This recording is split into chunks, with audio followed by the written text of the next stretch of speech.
Today, our guest is Dr. Veena, BHMS, consultant homeopathic physician from Hyderabad, India. More than 10 years of experience, and the topic is Homeopathy, Mysterious Miracle, Part 2, a case of causticum. Yes, it looks like a mysterious one, and at the same time, it's a miracle. It's a wonderful title on behalf of IFPH. I am welcome Dr. Veena. You can have platform. So, my humble pronouns to all my gurus. So, let us start the session for today. So, I am going to present a case of causticum. So, and thereby we are going to discuss a little bit about the Cali group of remedies also. So, homeopathy, as I always say, how it works, that's $1 million question.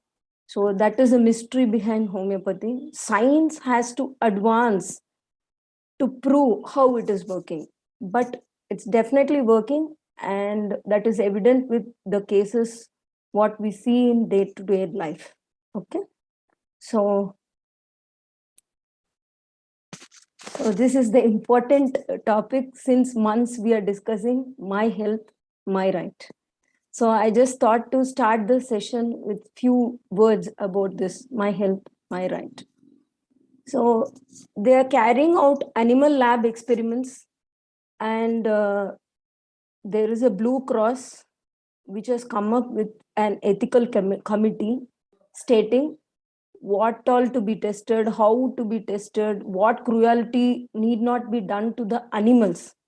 So since the animals cannot speak out, this committee or this Blue Cross has taken up this as a mission, and they are against animal testing. So likewise, we have clinical trials, the experiments after the medicines which is coming out to the market after lab experiments will go for a clinical trial.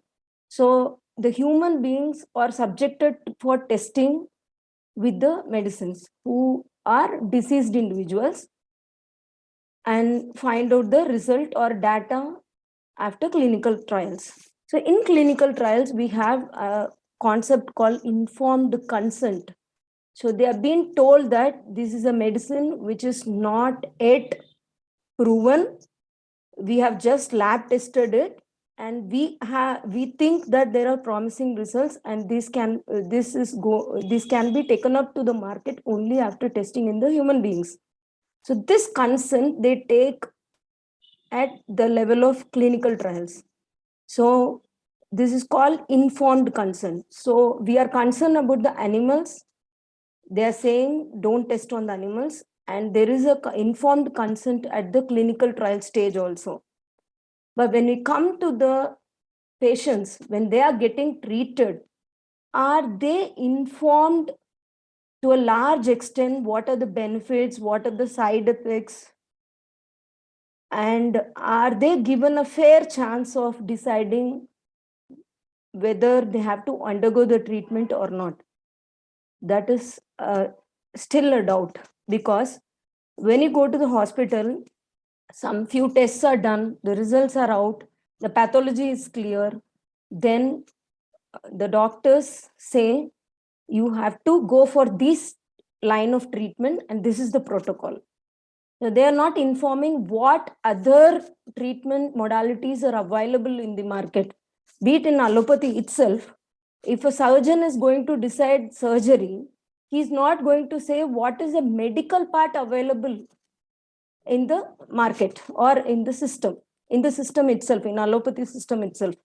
So there is no judicial information available for the patient, and he is forced to take up a decision because of the panic or what the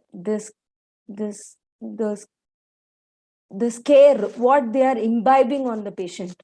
So this is how it is happening. So we are talking about animal trials, we are talking about clinical trials, but we are not talking about treatment trials, what is happening in the market.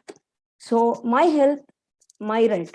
So anybody for that matter, they should have a clear cut information about what is available, what are the modalities available, and it should be my choice to take up the mode of treatment, or like whether I should opt for the surgery or go for a medical management or to adapt for some other system of medicine. So having said that, I just wanted to show this slide.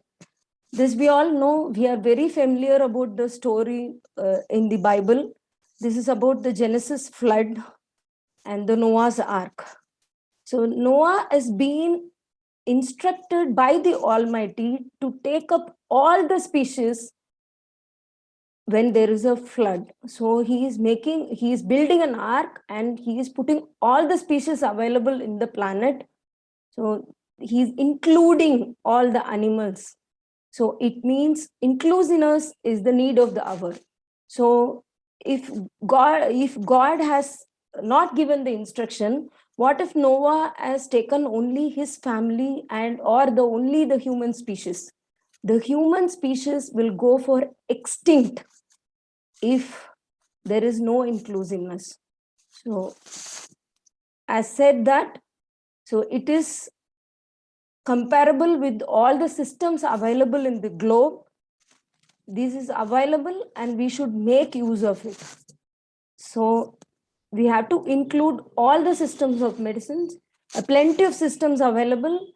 We are mostly speaking about Ayush systems, that is the Ayurveda, Yoga, Siddha, Unani, and Homeopathy. So the naturopathy and yoga, it means they generally talk about how to live, what to eat, what not to eat. So this is more kind of living. So since they give an instruction of how to live, there is prevention of disease actually. So when you come to Ayurveda and Siddha, these are mostly invented or discovered by the yogis. They got the wisdom after a lot of meditation. So they in large speak about how to take food when you are healthy, how to take food when you are sick, and how to treat yourself when you are sick. That is before the pathology, like what you call idiosyncrasy in case of homeopathy. We call a word called idiosyncrasy. That is a simple disturbance. It is before sickness or before pathology is getting into our system. So these are majorly dealt with Ayurveda and Siddha also. So here they talk about prevention, lifestyle, prevention, and also treatment modalities in this system. And I think Unani is also almost near to it. And coming to homeopathy, again, here they endorse the other modalities of treatment like Ayurveda, massaging, heat therapy, maybe acupuncture. Probably these names were not discovered at that time, or Hahnemann was not informed about that. But in large, it is speaking about preventing the diseases and also to treat the diseases and the treatment before a pathology is setting in. So a person is getting a derangement in his health. There is a few set of symptoms. If you give a homeopathic remedy, he'll be all right. So this is the system of homeopathy. And allopathy has endorsed almost, they have taken all the mixture from Ayurveda, other systems of medicine. They have developed it very much, and they have developed a treatment modality for emergencies. So as we all know, like in the past, when they wanted to cultivate things, they put on chemicals, they got good yield, but the results are hampering the human life itself nowadays because of the chemicals what they used in the name of yield in those days. So we are harvesting the results now. So that is set as diseases. So this is what is happening. Likewise, there is a disease condition or a idiosyncrasy being treated by allopathy. It is getting suppressed. and you are treated with chemicals, later on you develop a futuristic disease, still more complicated disease. So this is how the system have forced you to take chemicals and end up in more diseases. So instead, it should be like a prevention and a better treatment modality so that you don't go into a serious illness later. So this they didn't foresee. Instead, they marketed this system of medicine, and there is a lot of suppressions, and the diseases has evolved in days together, like centuries together. So they, if you see animals, they know how to treat themselves. They fast, they eat some herbs, they'll be all right by themselves. So they know about their body, their physical system, what is happening in their system, and they get treated by itself. So when you come to humans, we forgot to see what is going inside our body, what is happening in our system.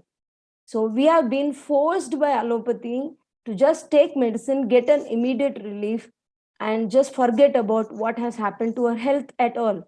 So you have been introduced to so many food varieties and other things, and you stop living how you have to live, and slowly the diseases are set in, and we are going for faster modality treatments and ending up in suppressions and getting more diseases.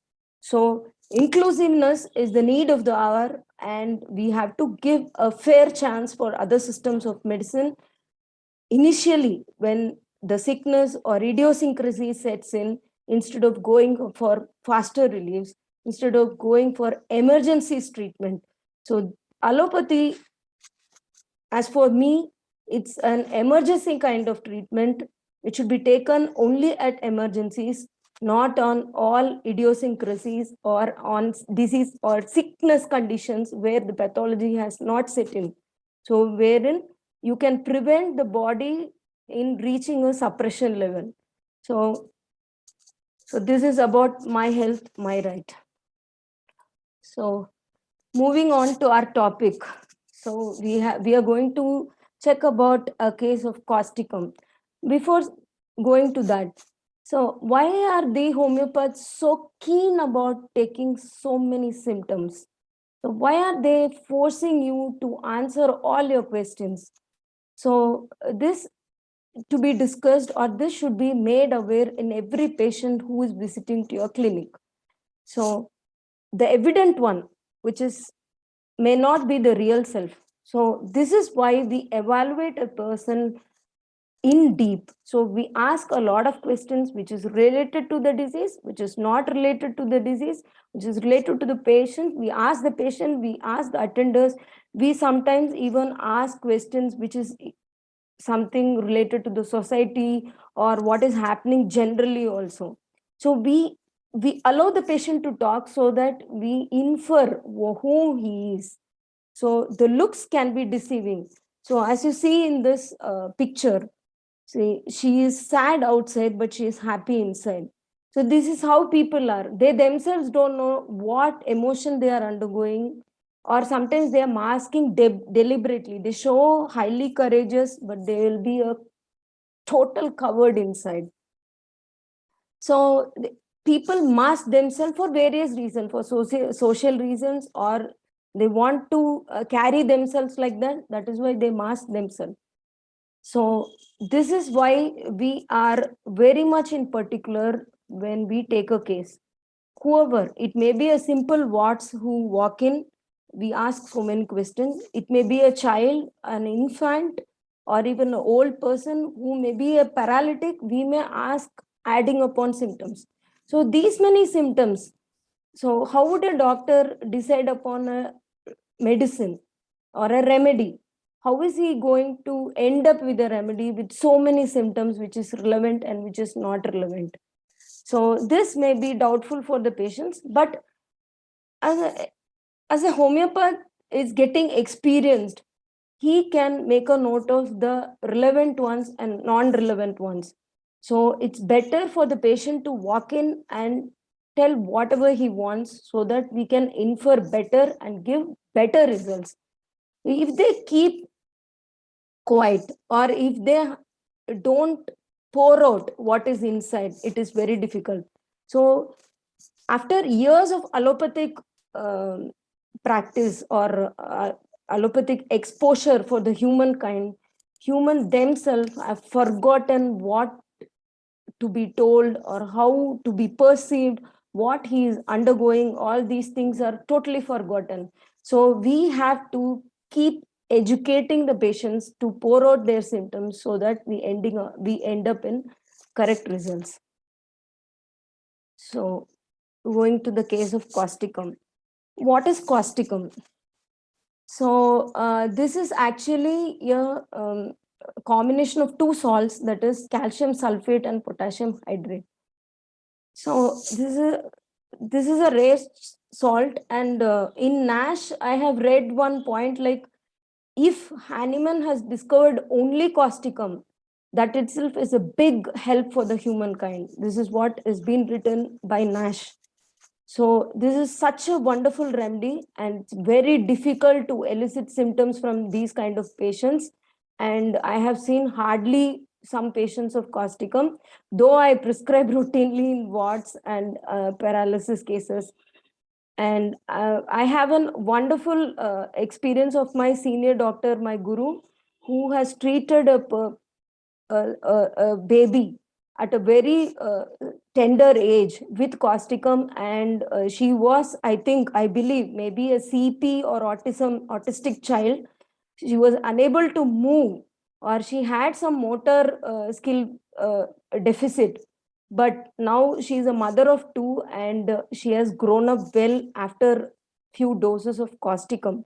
So causticum can be used such judiciously, so that you can even giving a life to a person.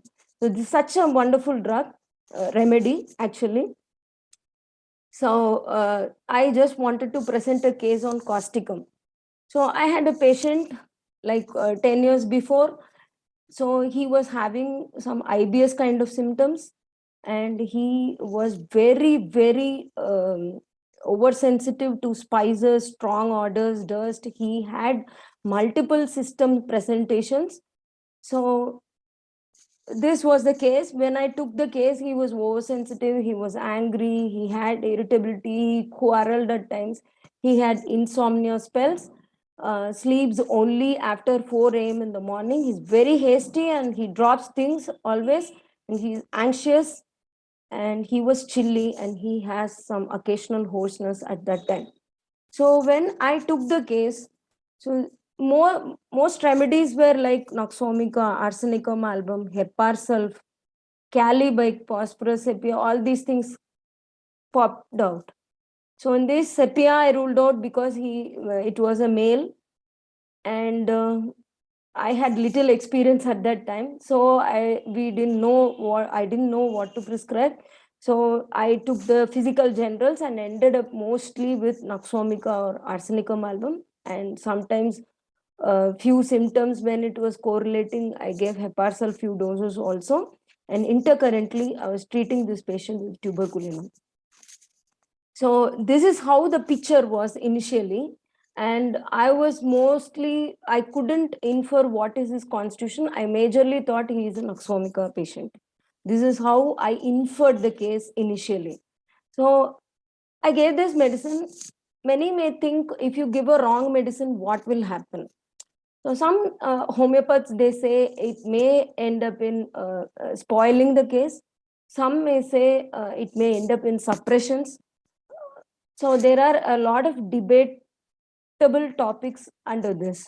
But my guru, he had told me, like, when you give an acute prescription, so if you give a wrong remedy or a partially similar remedy, only occasional doses, if you don't repeat it very often, then you may not be spoiling the case. Instead, these symptoms which are not keying or eyeing to or inferring to the remedy will wither off and take you to the second prescription, wherein you will end up in the right prescription. But you should not spoil the case by repeating the remedies or the medicines more often. This is what he taught me. So this has been followed, and so I think the case was not suppressed, but at the same time he was not cured properly. Probably he was getting occasional betterment, and he was going to the next layer of the symptoms only. So if you see,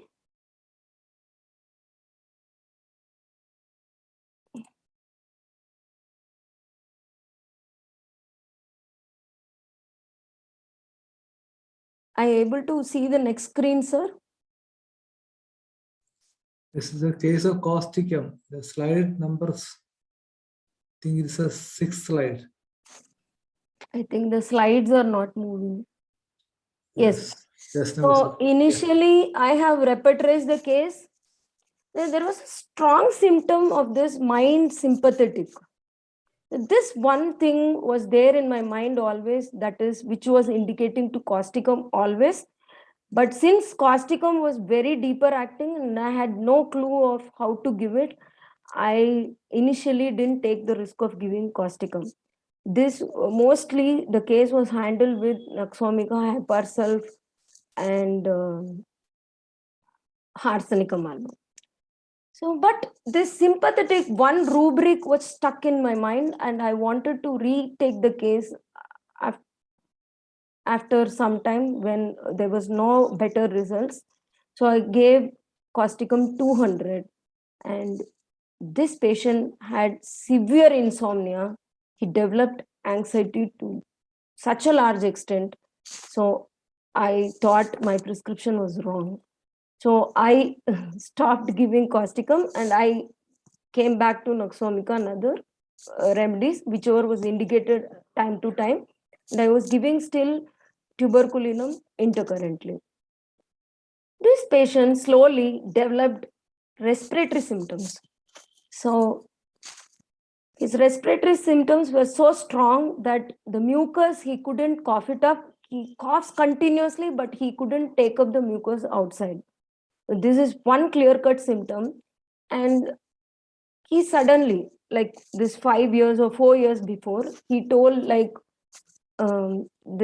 he had a clear-cut amelioration from cold, damp weather. How did he express this?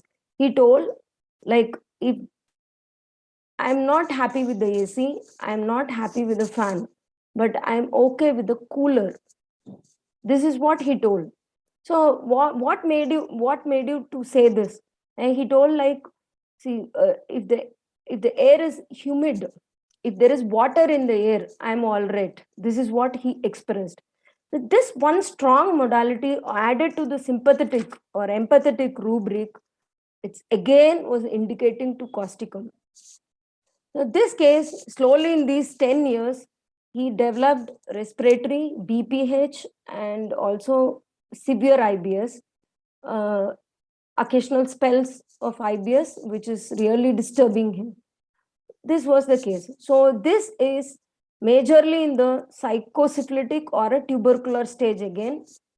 So I again retook the case. Then I saw his, after 10 years also, this 60-year-old patient has become 70, is still the rigid fiber, robust constitution.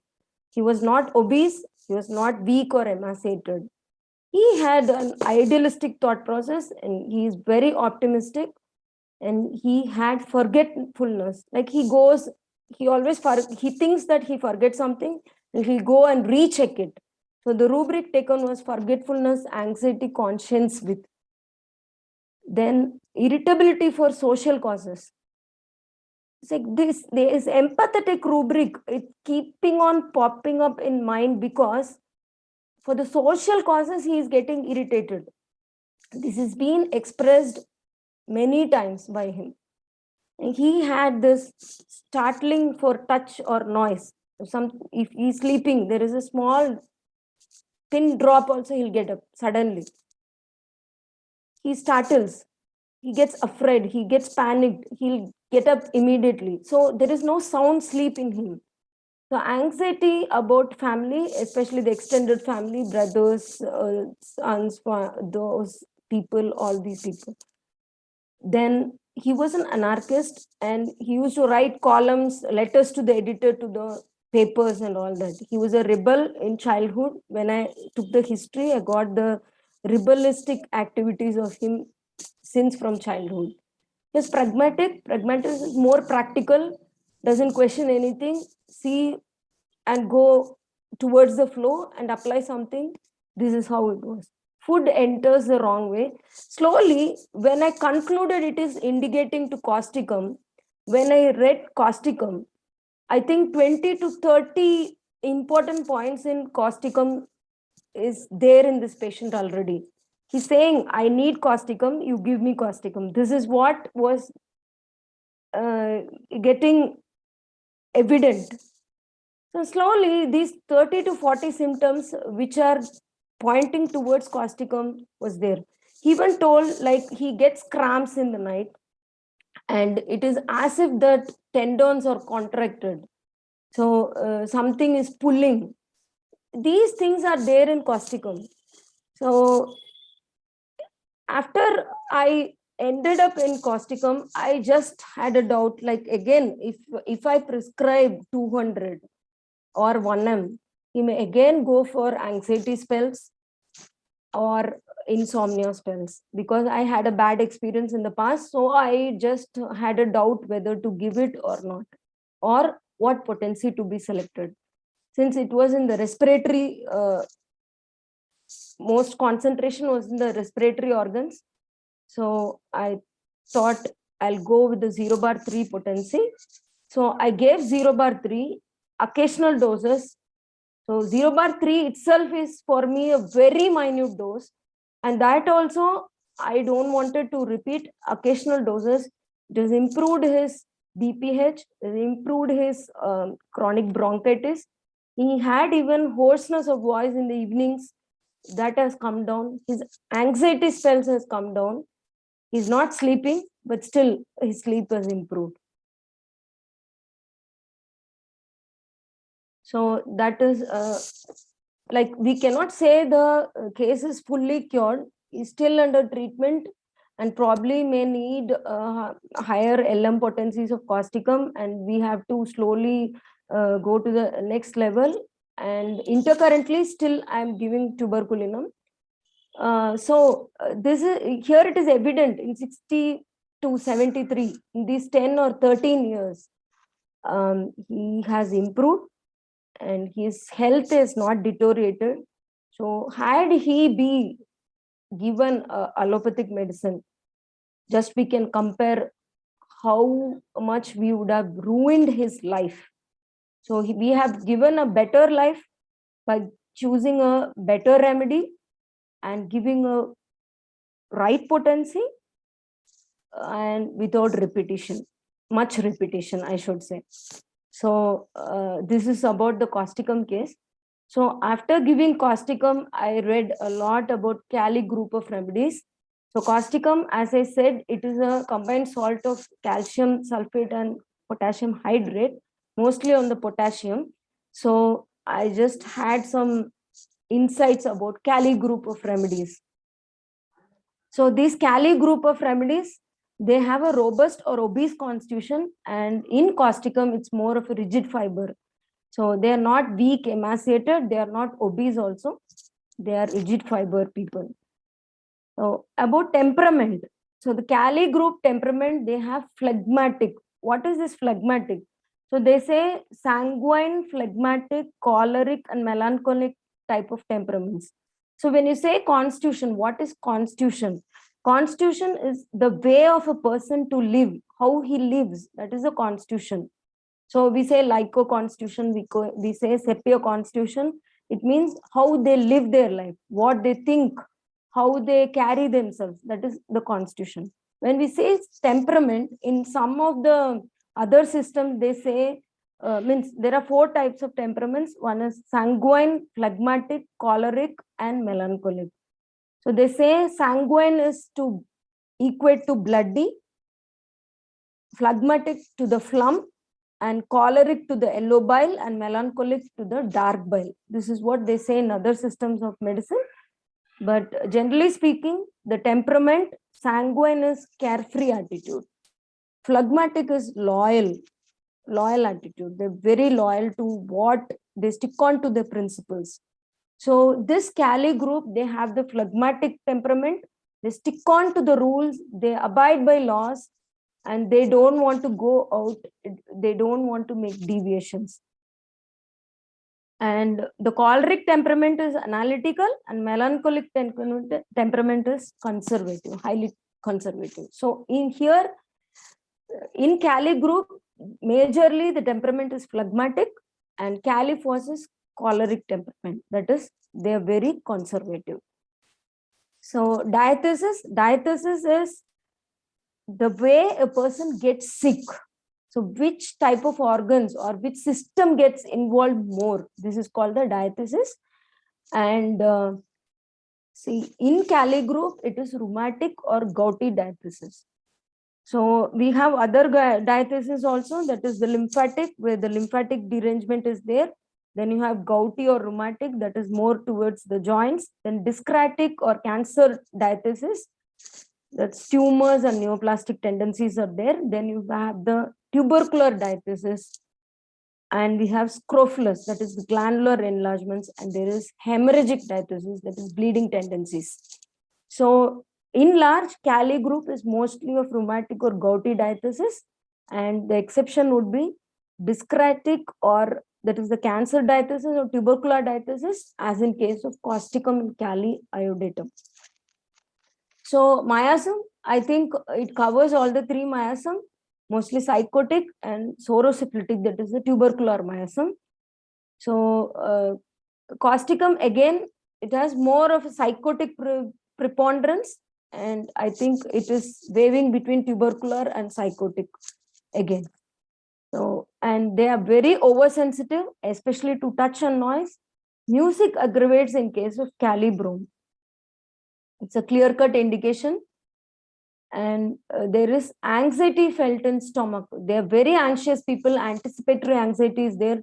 Generally, when we speak about anxiety, we always think about aconite, argentum nitricum, lycopodium, pulsatilla, these type, phosphorus. But Cali carb is, or Cali group of remedies are very important in anxieties, and that is felt in stomach. Exactly, they say either epigastrium or stomach. There's a clear-cut indication of Cali carb.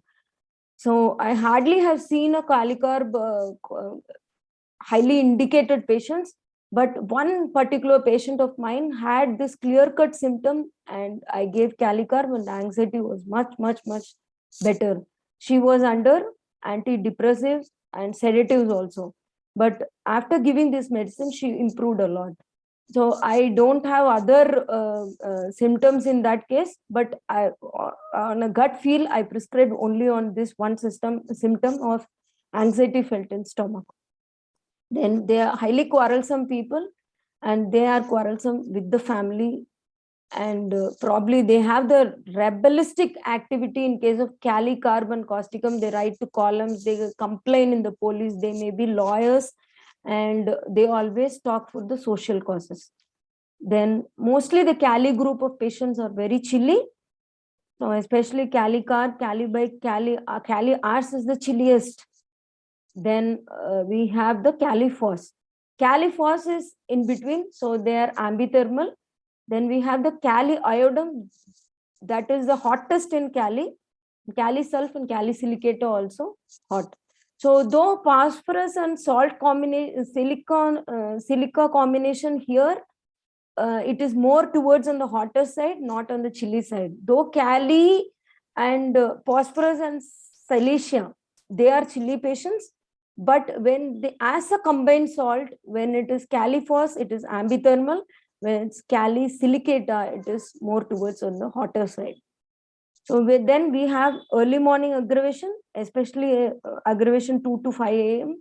So there we have this clear-cut modalities: Cali bike 2 to 3 a.m., Cali brome 2 a.m., Cali card 2 to 4 a.m., Cali cynatum 4 a.m.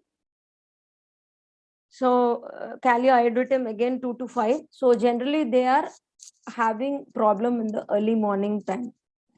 So Cali Rs, because the arsenicum element is there. So they have before 1 a.m. aggravation in the midnight.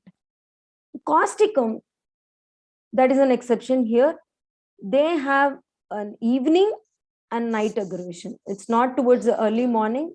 As I said, in this particular case, he was having aggravation in the evening for hoarseness, and in the night he was unable to sleep until 3, 5, like that, 3 to 5 a.m. So he gets sound sleep after 5. Naxomica is also similar to that. So this is about the time modality. Then we have the aversion in sweets, generally in Calicar. But I have, for this particular patient, I had a very good, strong desire for sweets. Then when I referred Mater Medica and various books, I got to know that there is a sweets desire when aversion to food. When they have an aversion to eat food, then they have a strong desire for sweets. So in this case, he had IBS and he had GI related symptoms a lot, and he has a preponderance towards sweets. Again, he is calling for causticum again and again. So this is very evident. So this is how I ended up studying more about Cali group of remedies. So in Cali group, we have some more symptoms: irritability, depression, hopelessness, despair of life. They are indifferent. Sometimes they keep mum, they don't speak at all. Disposition to take everything in the bad part. So they have forgetfulness, misplaces words, especially in Cali silicata. And the highly quarrelsome is the Cali ars. And I somehow got this one word called spoonerism. This when I was preparing this PPT, I got this one word. It is confounds letters and syllables. So there is a mispronunciation of words. Like sometimes they say instead of saram, they say rasam, like that. So they put one word before and after, and they pronounce it that way. So it's automatic, and this is called spoonerism. This was something new to me, and it's a new information I just wanted to share with you. So this Cali group of patients, they resonate between two poles. There are highly contradict symptoms of this pole to the other pole, or in between also. So when we say they're very conservative, but they are practical and pragmatic. So when you give a problem, they'll ending up in practical solutions only. But always they talk about conservative things, but they will never go beyond the rules. They abide by the laws. They're highly conscientious. So that is why they are becoming anarchist and columnist or rebels, because they could not tolerate which is against law. Then they see bad things. That is a pessimistic attitude, but still they're very optimistic. So when you give a problem or somebody goes with the problem, they are hopeful, they solve it for the betterment. So they are like oscillating between the two poles. Sometimes they are anxious because of this pessimistic attitude, but always they have a ray of hope. They want to be optimistic. So they see the good things also. So this is like prepare for the worst, but always hope for the best. This attitude is there actually. They're very closed. So if they have been constantly suppressed emotions and other things, they're very close. They will not come out of the shell. They're very empathetic, not for themselves and their family, also for the society. They're detached but attached, meaning they're very attached to their family, but they cannot take the pain if they are very much attached. So they showcase themselves, they are detached. So mentally, they are prepared to detach themselves. So they allow their children and others to be independent. They focus on their success of the children, and they encourage them. Though they are very conservative, but they encourage the children to move forward, do well, and be successful in a very good position. They have anxiety about money, anxiety about health, anxiety about like salvation also. What will happen to me after my death? This also is there. So this Cali group of remedies, generally all their anxiety revolves around their family, that is the extended family, and themselves only. Their anxiety will not go beyond that. So when we say Cali, so this was a new thing for me, which was very informative. But this I have seen in other remedies also. So I just want to correlate it here. Cali group always needs a family. So their anxiety and everything, their life revolves around that family alone. Sodium group, natrum group always needs one person. It may be a partner, or it may be a teacher, or somebody, or a hero, or somebody. So this natrum group rely on that one person and take that one person in their life for everything. Magnesium needs a mother, and calcium always needs a home. They need to build a home. They should have money. They should have savings. Then their anxiety is okay. When one penny is spent, then calculator group, they develop panic. So this is about the revolving concept about family or a person or different groups. So this is why I keep encouraging the patients to come out with more symptoms so that we select a right remedy. So this is the importance of selecting a remedy for any person. So we keep saying about individualization. Why do we talk more about individualization? Is to fix up the remedy. So when you don't reach up to the right remedy, you'll not ending up in the right cure.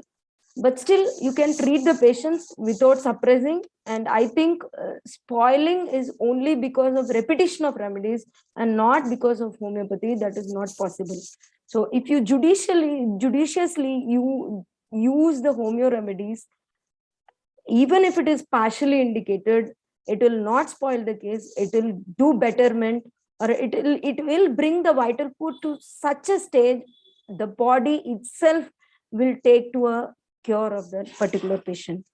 So I have presented the case. So as I always say, I don't Yes. have a very big practice, but of course I genuinely wanted to practice homeopathy according to the principles, but and to give better results and a better health to the patients. So thank you so Yes. much.